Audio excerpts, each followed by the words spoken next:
Today we have the 2021 Ford Ranger. This vehicle has done just over 43,000 miles.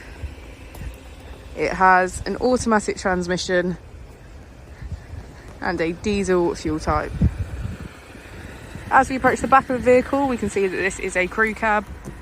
We have 5 seats in total, all of which are black leather.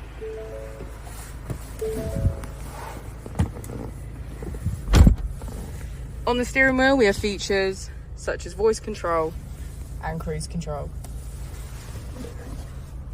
On our touchscreen, we can access Bluetooth, navigation, mobile apps, Apple and Android CarPlay, Full Pass Connect, and emergency assistance.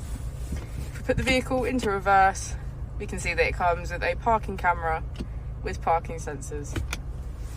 Just below the screen, we have our AC, as well as heated seats on either side.